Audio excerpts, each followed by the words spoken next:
Good morning, guys. Once again, welcome to Career Counseling Online today. Hopefully, all of you are doing safe and absolutely keeping very positive with the current day situation. So, first things first, I just have to share something. Like yesterday, we had a wonderful interactive interview going on with Transforming Minds, which is one platform wherein the founder Amrita Naidu is trying to bring out solution to how a paradigm shift can happen through the mindset change. Right. So we had a wonderful conversation yesterday, and soon the video would be published also for all of you to join us and watch along.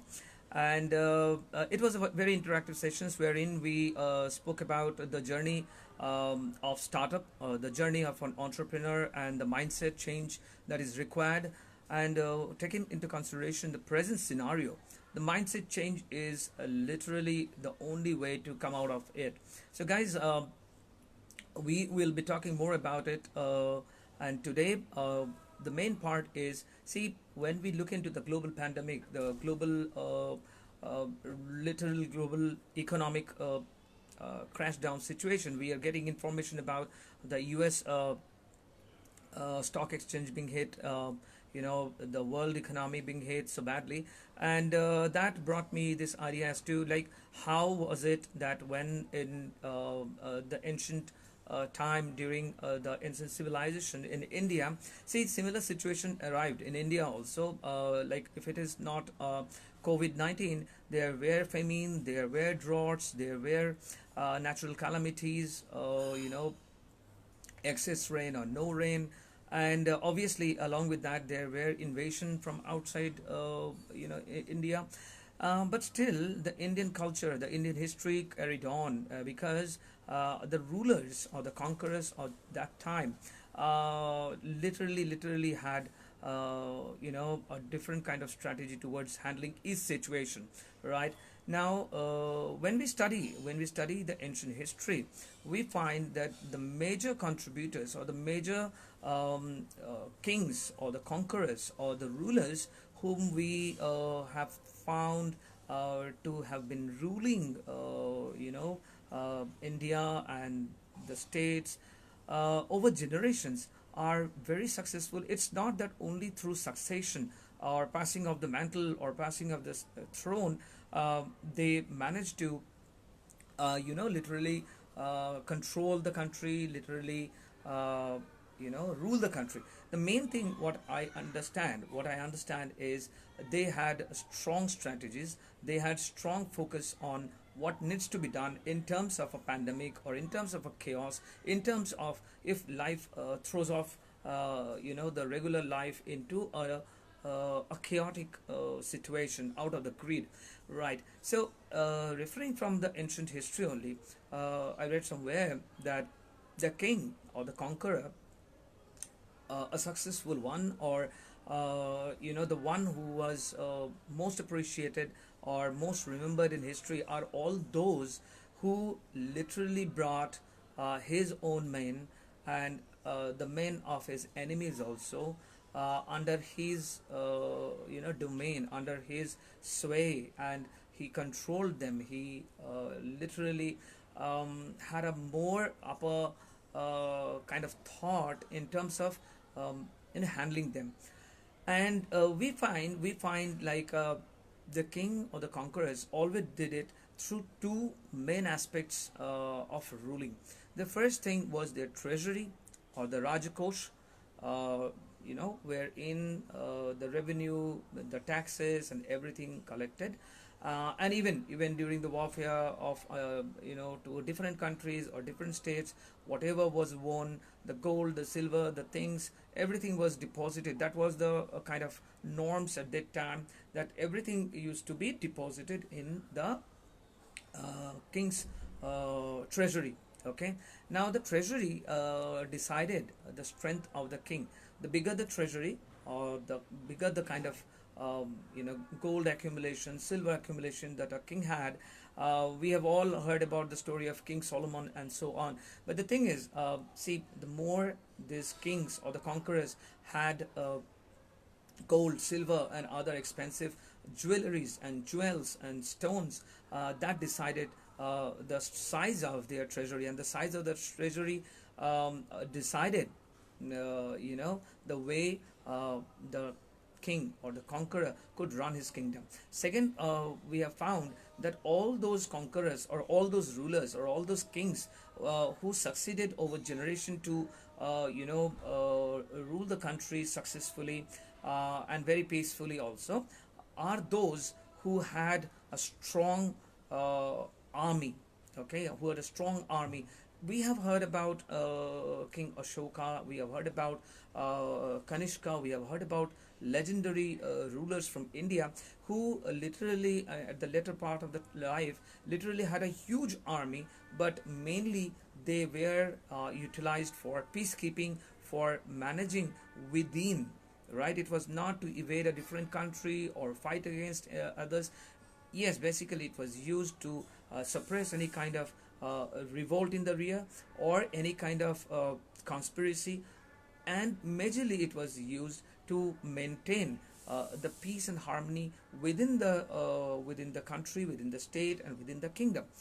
Now, that's a part of the history we're talking about. But when we talk about these ancient teachings in terms of modern management, what does that boils down to? See, the treasury or the Rajkosha that we mentioned about, if we draw our conclusion, the most parallel conclusion that we can draw is with the finance, right?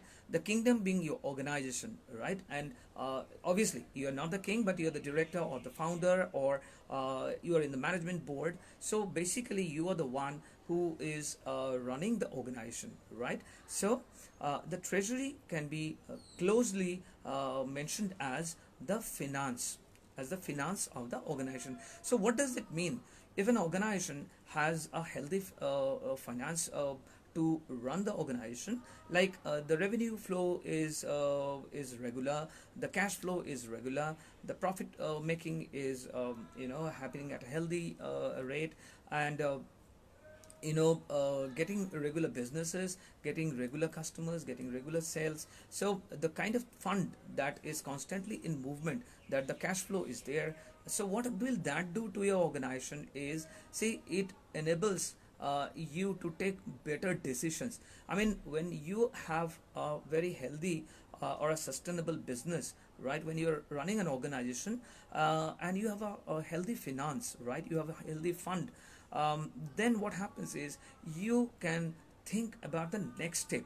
You literally can think about the next step to take the next gigantic move, whether in terms of new product, whether in terms of acquiring new manpower, whether it is in terms of getting new resources, new technologies, and bringing in more and more people under the umbrella of your organization, right? So a healthy finance for an organization will allow you to have all this in place. And when all this is in place, what you are moving towards is, you are moving towards a new dimension of understanding the market, improving your product, adding quality to your product, and making better decisions for a better customer experience, right? So healthy finance in an organization is absolutely necessary to be sustainable, because if you are sustainable, if the organization is sustainable, in the long run it can go ahead, right? It can go ahead and bring in more people, get in more job, create job opportunity, and so on. So for the startup entrepreneurs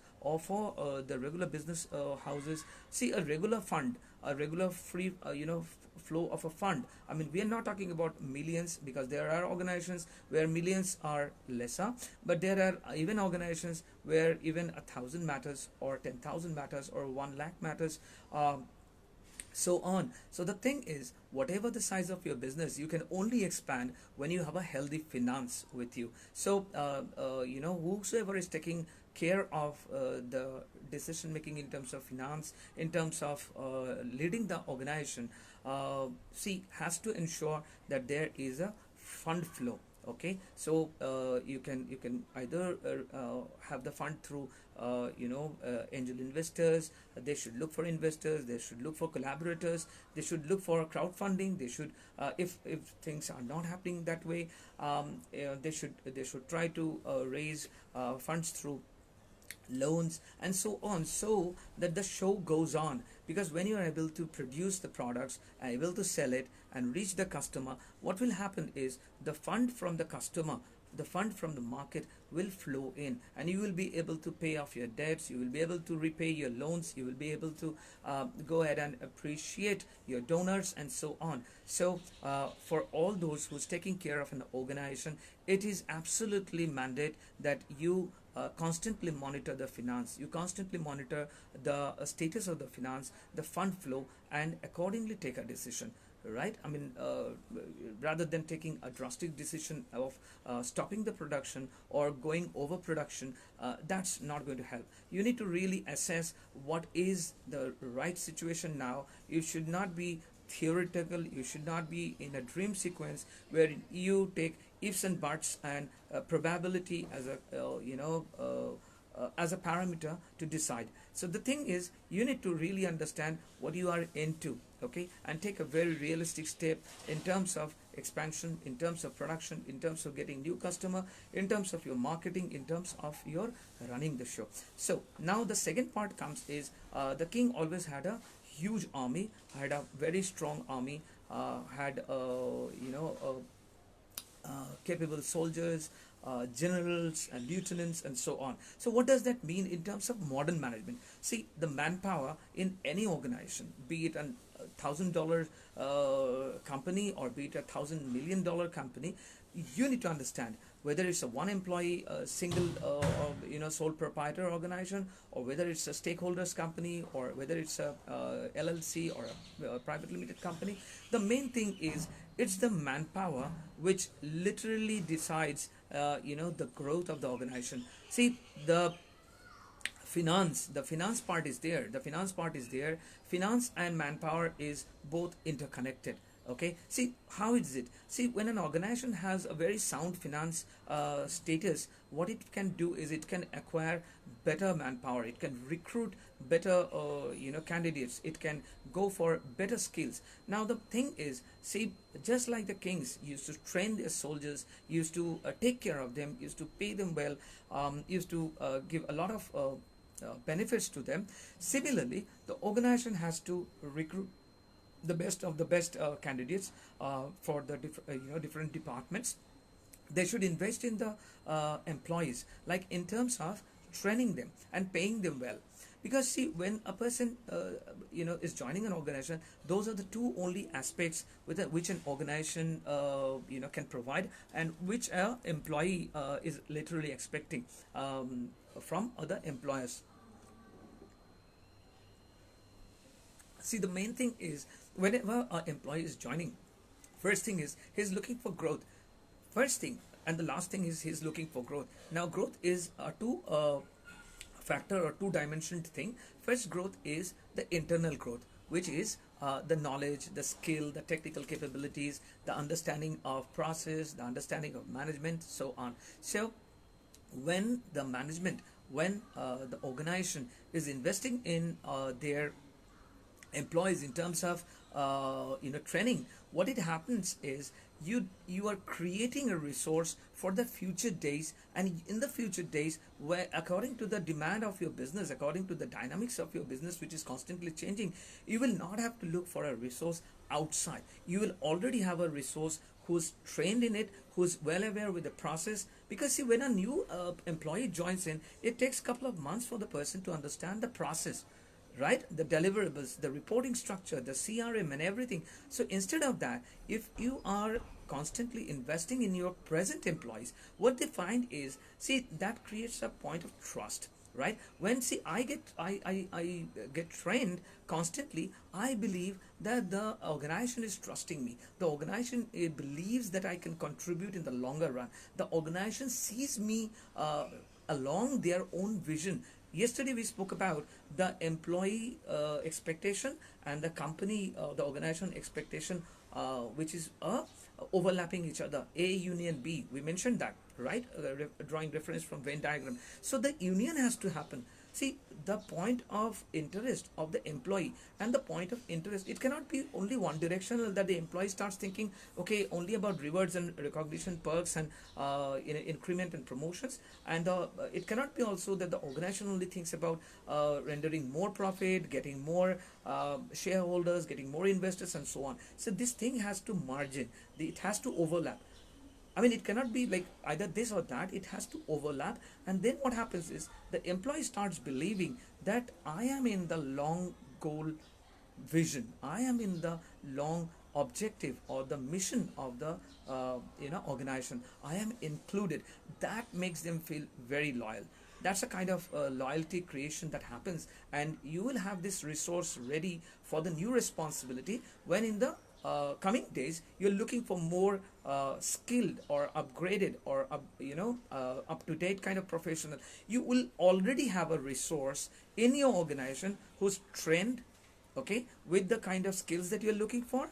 At the same time, the best benefit is the person is already aware of the process within the organization, so you don't have to train the person on that. You don't have to lose man hour, or you don't have to lose time in training the employee again. The person is already trained, the person is already aware of the process. So what happens is the person can immediately take over the responsibility.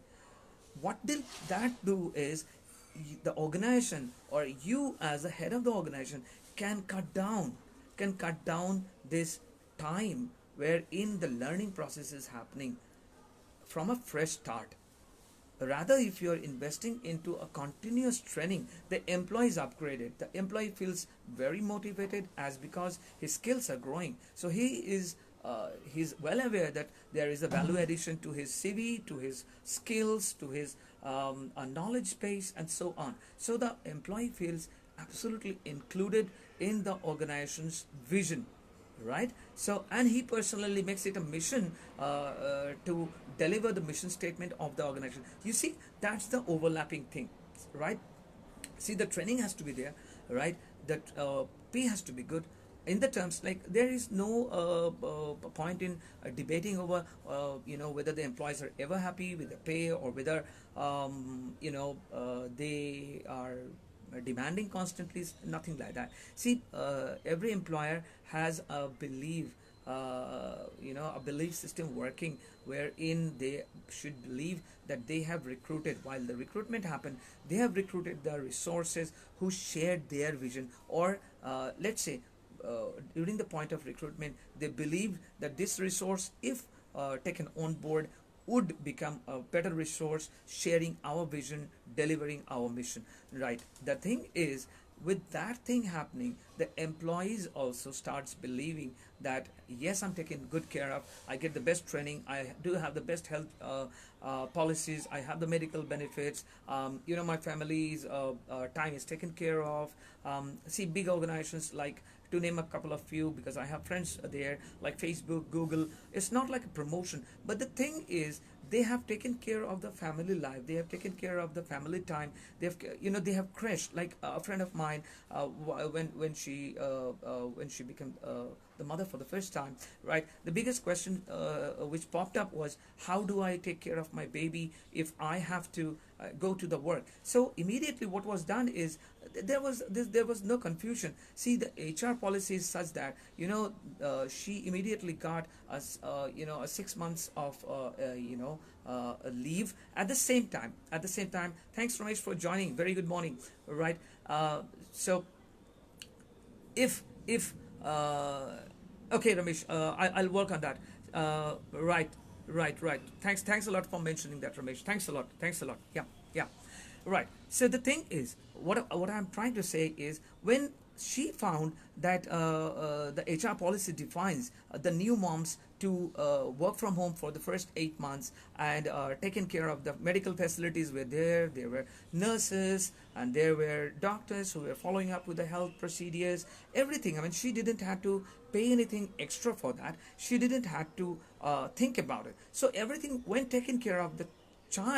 The baby was taken care of in such a way that she could spend the time with the baby. At the same time, then all other things were taken care of, right? So she was able to work from home. She was able to contribute, and even today, after 12 years of service, also when I ask her like, how's it going on with you and the Google, she says it's so fulfilling. See, that is a kind of feeling that you have to create in the minds of the employees, right?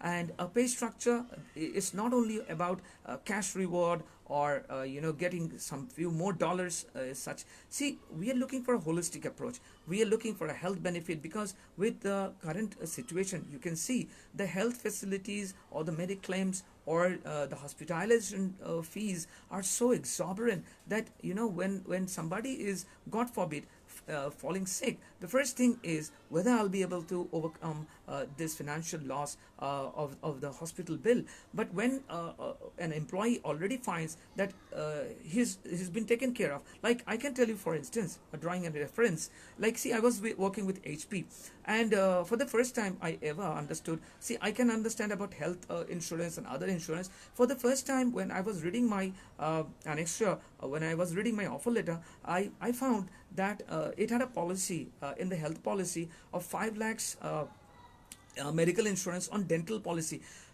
Trust me, guys, in the year 2002, very few in India were aware of a dental policy, a dental insurance. I had no idea about it. But when I spoke to the HR, and then they said, like, see, with HP there are projects going on site and off site projects going on. So let's say you go abroad and you face some problem with your teeth, gums, because that happens a lot. I have seen with my colleagues in UK and other places, wherein dental care is very, very expensive, but the medical insurance took care of that. Now, that is a kind of assurance, that is a kind of peace of mind, wherein I believe that, well, I'm taken care of. Now, when the employers are doing that, the employees feel less worried about what is going to happen if I fall sick, what is going to happen if there is a medical emergency, what if I incur some losses. So they are at a mental peace. Now, when these issues are being taken care of, right, let's be very honest about it.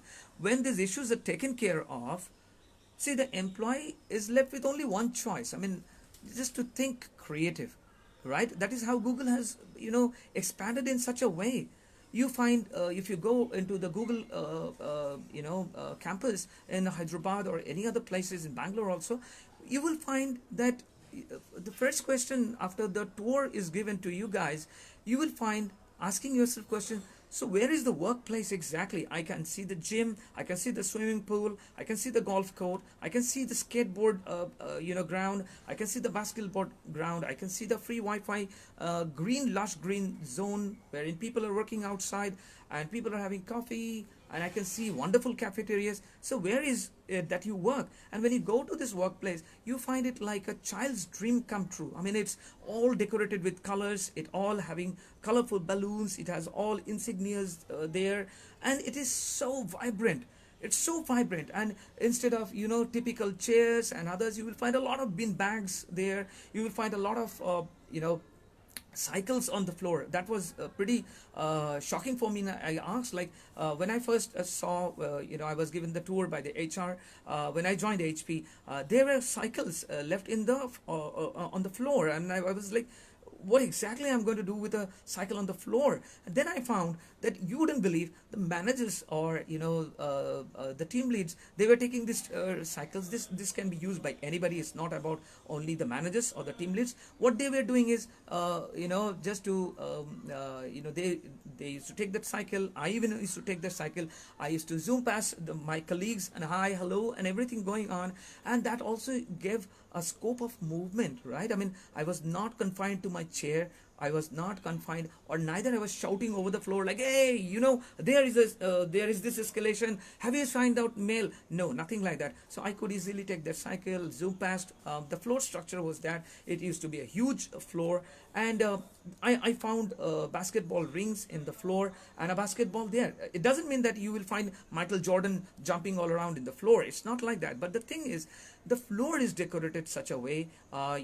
We had snooker pools. We had around the workstations, which gave a feel that you are not confined within a glass box, right? So what all you need to do is just think out of the box, be creative, be relaxed, and be productive. So that is what happens, right? Now, along with that, to wrap up the call today, see, the thing is, the companies needs to do strategic. They do that, but they need to put quality and customer experience also into the scenario. See, it cannot be that you have a wonderful team, you have a wonderful fine, you have a wonderful strategic, you have a wonderful marketing policy, you have a great building, you have a great office, you have a great transportation system, everything is great, but when it comes to the quality of your product, it is not satisfying, or in terms of customer experience, that is not up to their expectation. So